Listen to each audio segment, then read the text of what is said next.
Every single day, the Veve secondary market is changing, it's evolving, it's shifting, priority shifts, new blue chips come along, and there is so much to keep up with. But there is one overarching trend that I have noticed ever since being on the app since early March that I think you're going to want to know and can help you with your Veve investment strategy. This is of course not financial advice and will never be financial advice. What's going on? My name is NFT Flenny, and this market trend is not something that you guys will want to miss out on. How I got the inspiration for this video is from two ways. One was from a couple months ago during my interview with NFT Pirates, and the second inspiration was when I was looking at comic prices with my mom today, who is a great Veve investor and very passionate. Hi mom. And she was saying how some comics she had were up to 700, 800, and they're now 100. And we have seen many comic books fall from grace, and they are now being disrespected, or maybe it's just a fair market price. Depends how you look at it. An example that really hits close to home for me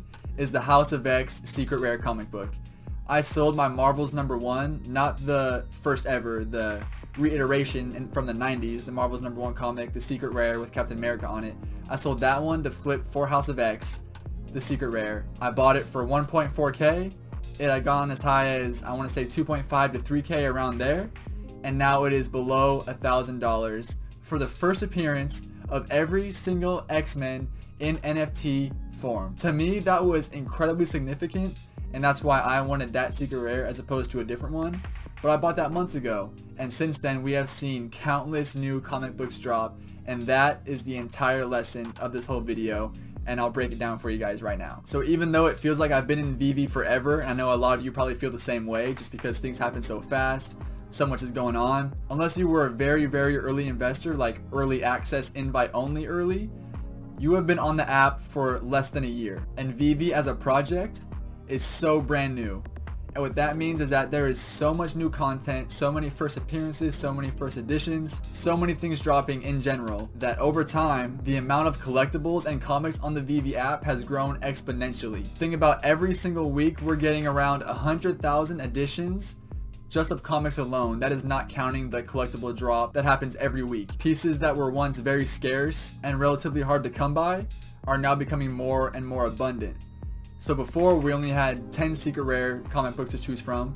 Now we have, I don't know, 30, 40, and that is going to grow every single week. Here's the collectible and price that really opened my eyes to this phenomenon in the first place and changed how I view the Veve market forever. Let's check it out. So to pull this data, I'm using EcomiWiki.com, and shout out to Omi the Clown, great community member, and he is the one who runs this and put this together. And it's just a great tool for the community to use. So shout out to him for putting in the work. But here we see the floor price of the Eduardo Risso Batman, which is part of the first ever set released on Veve. And it is also the first edition Batman. So in that first set is all Batman collectibles. Todd is the first appearance because it was the first one minted. And then the rest of the Batmen in that set are first edition. And this is the first ultra rare on the entire app. So back around April or May, Risso was about 5,000 gems, and as we can see, the current live price at the time of recording, which is December 4th, he is sitting at just under 4,900 gems, which is even lower than he was about 8 months ago, which is crazy if you think about it.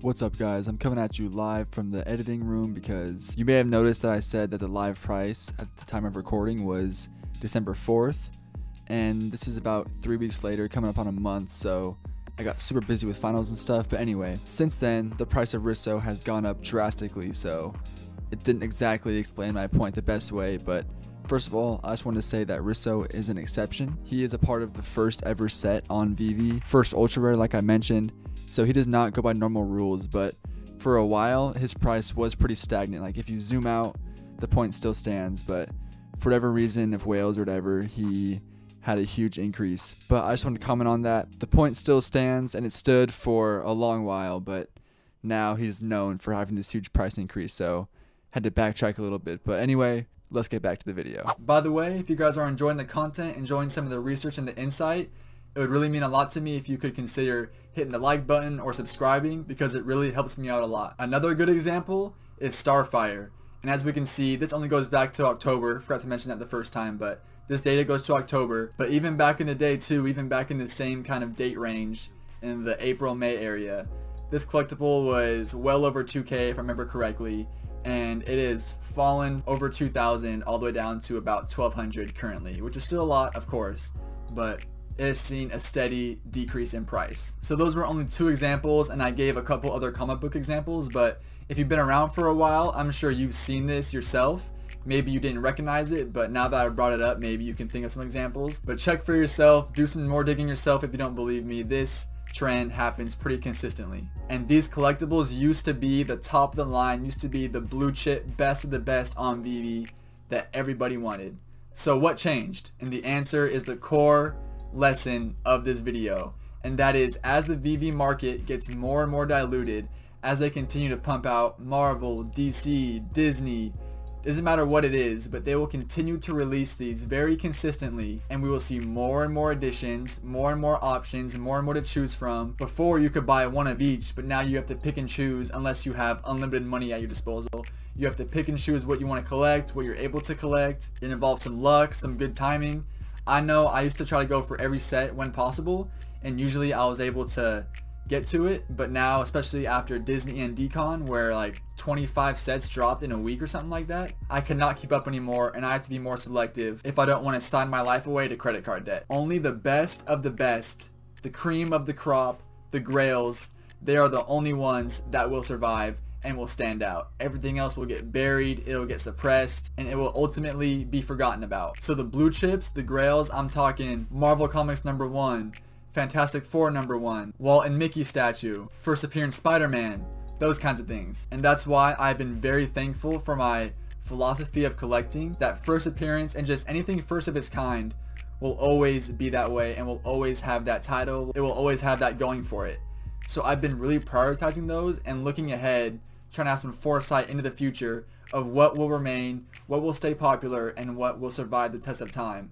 And it is proving time and time again that it is those first appearances, first editions. But not every first appearance and not every first edition is even safe. It needs to be a first and popular, and down the line we may see more factors playing, like it needs to have utility. We will only see this trend continue to happen as we bring on more licenses, as we bring on more drops, as the team and the project expands and grows and takes over the world like we're expecting it to. And with the Immutable X migration coming up, we could see tons more whales coming in and completely sweeping the floors, sweeping the market of these blue chip collectibles that they know are the most sought after. And they're going to want to take their chance to be early adopters and be early to the party so they can snag up what everybody wants. So just because something is hyped in the moment, or it's hyped for the week, or you feel like you're missing out on it, just remember that so many of these lose their value that were once the top of the top, the best of the best. You couldn't get better than that until you can, which we've started to see. And real quick, I recently put out a tweet asking if there were any Lil Peep fans in the Veve community.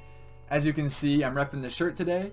If you guys are, I would really love to know. I would love to meet more Lil Peep fans. He's for sure my favorite artist. So let me know down in the comments and shoot me a DM or something and we could talk about it. If you want some ideas about what collectibles or what sets to go for before they become unattainable and to lock in your blue chips, consider checking out this video right here or this video right here. I appreciate you guys watching.